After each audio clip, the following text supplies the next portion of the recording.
O Dávila estava jogando já a próxima pauta aqui. Vou até aproveitar e agarrar então a pauta que ele jogou e passar aqui para Janaína Camelo, que vai falar de mini-reforma eleitoral, porque está havendo um movimento no Senado para ver se conseguem aprovar, votar essa mini-reforma, embora haja ali um represamento, né, que é feito pelo próprio presidente da Casa, Rodrigo Pacheco. O que você conta, hein, Janaína Camelo? Bem-vinda.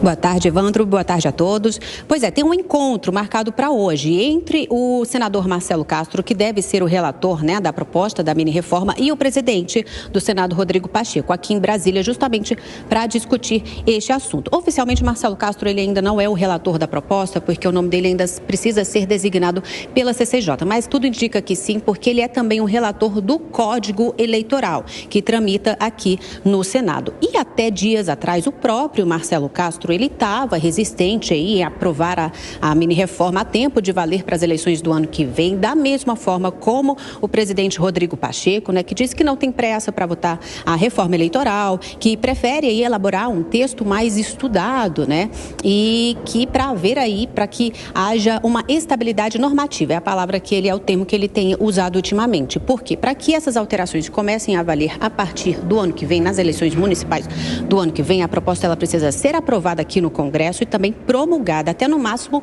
dia 5 de outubro, ou seja, daqui a 2 semanas, né? Mas como Rodrigo Pacheco não apensou ao Código Eleitoral, não apensou à mini-reforma, ao Código Eleitoral, que é um código aí com mais de 900 artigos estudados, né? É enorme, então abriu-se aí a possibilidade de aprovar a mini-reforma a tempo para valer para as eleições do ano que vem.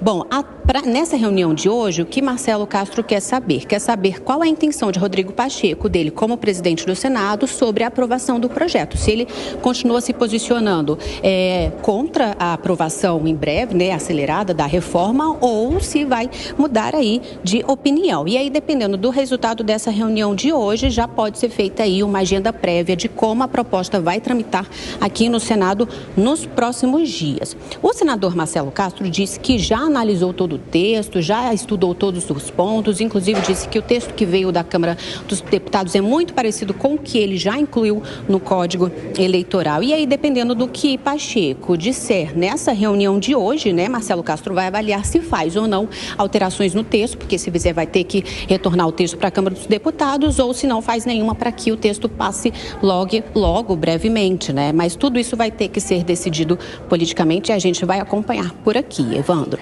Muito obrigado pelas informações, Janaína Camelo. E aí, pessoal, de que forma que vocês acreditam que deva haver uma pressão ou essa pressão pode fazer com que o presidente da casa acelere esse projeto, mesmo deixando claro que não é muito a intenção dele, Dávila? Olha, essa mini-reforma eleitoral devia chamar mini-reforma imoral. É isso que ela é. Ela não é uma reforma eleitoral, é uma reforma imoral. Tá certo? É aprovar uma lei para dizer que a lei que está em vigor não vale mais, que a gente quer uma outra lei para simplesmente abonar todos os partidos da má utilização dos recursos públicos, do não cumprimento das regras de cotas. É um negócio inacreditável isso. Então, o que o Rodrigo Pacheco pode fazer é salvar a reputação do parlamento brasileiro, engavetando essa matéria, esperando aí o dia 4 e 5 de outubro, que aí já não vale mais nada, e aí as coisas continuam do jeito que está, porque não tem outra saída. É óbvio que o Senado não vai apresentar um relatório contra o que foi aprovado na Câmara, porque aí é o espírito de corpo do Congresso Nacional. Então, a única forma de salvar a reputação do Congresso Nacional é engavetar essa matéria. Eu pedi para o Marcelo Castro aí tirar umas férias até o dia 5 de outubro e não colocar isso em votação. É a única forma de ter uma saída honrosa para essa mini-reforma imoral. Agora, Piperno, esses passos lentos da Casa Revisora pode fazer com que se crie algum tipo de embate entre Câmara e Senado, já que há um interesse grande da Câmara, mas que está sendo meio represado e praticamente engavetado no Senado? Olha, não tem a historinha do tic-tac, o tempo está passando, né? Até o dia 3 de outubro, né? Sim. O prazo não é tão amplo assim. Temos aí, né, 11 dias. Confortável. Pois é, 11 dias, já tem agora um final de semana e tal. Os parlamentares não gostam muito de trabalhar. Segunda e sexta. E domingos, segundas e sextas. Quantas terça, quarta e quinta? Terça, quarta e quinta. Então eu acho assim, que alguém vai ter que correr. Eu confesso para você que o Senado está me dando a impressão de que ele não vai apressar essa reforma a tempo de que ela seja aprovada já para a próxima eleição. E por que você acha que não? Por que o Senado não tem interesse em apressar algo que também abona os próprios partidos? Então, eu acho que talvez eles queiram negociar melhor, mas no fundo não dá esse protagonismo para a Câmara. Tem muito disso. Há uma evidente queda de braço entre os presidentes Lira e Pacheco. Já pensou se alguém chega lá, por exemplo, e fala o seguinte: olha, vamos aprovar a reforma, mas a questão da anistia aos partidos vai contar só a partir de agora. A gente muda as regras para a distribuição dos recursos. Agora, quem já devia para trás vai ter que pagar. Já pensou se aparece alguma coisa assim? Então, eu não sei. Essa reforma eu acho que não passa já para a eleição que vem. O que foi, Segre? Adorei. Achei maravilhosa essa proposta. É decir, gente, vocês querem mudar as coisas? Tá, faça um referendo, por exemplo, a ver se a população quer. Você vai ver que não vai querer. Mas essa ideia do Piperno pode ser uma saída interessante. Dizer, ok, vai daqui para frente. Quem tiver que pagar, paga. Tem que pagar, paga. Mas eu vou dar mais uma proposta, me sumando nessa energia positiva do Piperno. Por que não colocam, por exemplo, que o deputado, o senador ganhe um salário mínimo, e o resto em função da produtividade? Essa produtividade, fundamentalmente, deveria ser propostas de leis e aprovação de leis vai esvaziar o Congresso, que servem à população, não a eles. E aqui é importante fazer uma menção muito interessante, que tiveram dois partidos que majoritariamente se colocaram contra a mini-reforma. O Partido Novo e o PSOL. E aí é uma boa opção. E são partidos com visões opostas. Muito em vários diferentes. assuntos, em vários temas. Mas isso dá uma opção para o eleitor. Quando você, eleitor, tem que votar em alguém, verifique que matérias ele aprovou, que matérias ele deu o seu aval, por exemplo, essa mini-reforma. E quando vem a próxima eleição, se esse deputado, esse senador busca a reeleição, não vote. Você tem, se é de esquerda, candidatos do PSOL. Se é de direita, candidatos novos. Tem todo o abanico ideológico mantido. Mas são pessoas que defendem você como eleitor. Você não sente vontade de abraçar ele nessas horas, Pipe? Muito bem, Segre.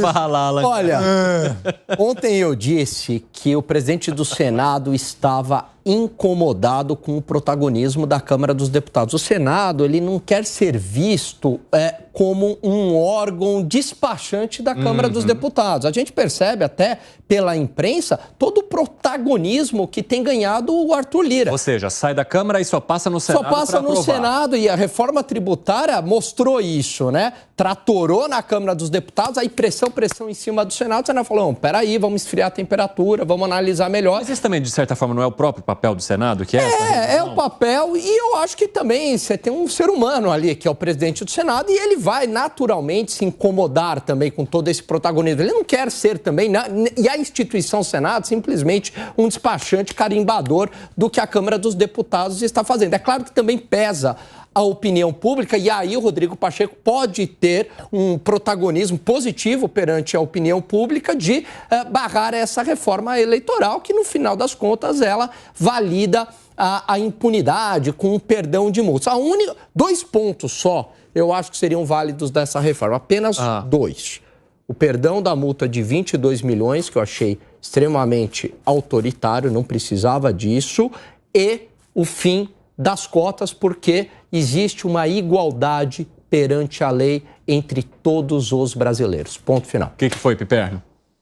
Eu não sei se a dívida de 22 milhões ela seria perdoada. Eu tenho a impressão que ela já tem, talvez, me parece que já foi até paga. Agora, executada. O que seria... Porque é judicial, né? O que seria perdoado seria, digamos, a inconsistência contábil de 400 milhões de reais do PL referentes aí à última campanha eleitoral. Agora, Dávila, você acha que o Congresso está ligando para a opinião pública diante de tantas questões que já vimos passarem lá, mesmo com uma pressão forte da sociedade? Olha, hoje tudo que é ligado à impunidade, à corrupção, pesa.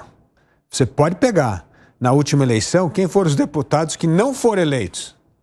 Todos que tiveram essa manchinha no cartório aí e tal, que tiveram nos principais colégios eleitorais, foram punidos.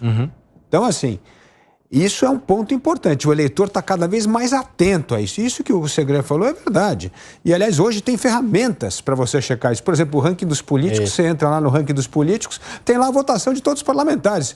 E você, eleitor, pode fazer uma análise correta, baseada em números, sem ideologia, como o parlamentar vem se comportando nas coisas que você acha importante para o país. E tem ali. Então, eu entendo que essa conscientização maior do eleitor, pelo menos essa categoria de impunidade e corrupção, vem sendo punido nas urnas. E por isso aí, talvez, o jeito de salvar a reputação do Senado, mostrar o protagonismo do Senado, engavetando uma matéria, como eu disse, é a mini-reforma da imoralidade pública. Eu vejo que o eleitor, basicamente, eu concordo absolutamente com o que o Dávila falou, ele quer duas coisas. Primeiro, isso não precisa de reforma eleitoral, ele quer o fim da impunidade. Ponto final. Ele quer que a lei seja cumprida, inclusive para a classe política. Esse é o primeiro ponto. E o segundo ponto é a redução de gasto público. E isso passa, por exemplo, com o fim do financiamento público de campanha, ou pelo menos a diminuição do financiamento público de campanha, a redução do fundo partidário, porque esse dinheiro ele poderia estar sendo alocado, por exemplo, com o saneamento básico. Mas não, é em campanhas milionárias aí dos políticos. Tenho 30 segundos para você, Segré. Não tenho mais comentários do que já falamos agora. Piperno, quer acrescentar algo? Bom, eu revalido aquela minha proposta que eu fiz aqui outro dia. Gosto tanto dos parlamentares que eu gostaria de benefícios de primeiro mundo para eles. Quais são? O caso dos vereadores, as vantagens e benefícios dos vereadores de Londres em relação a deputados e senadores, tudo aquilo que os escandinavos têm. Que seria um salário... Eu falo, ele é um liberal. Ele é um liberal. Você podia entrar no Partido Novo. Era o que me faltava.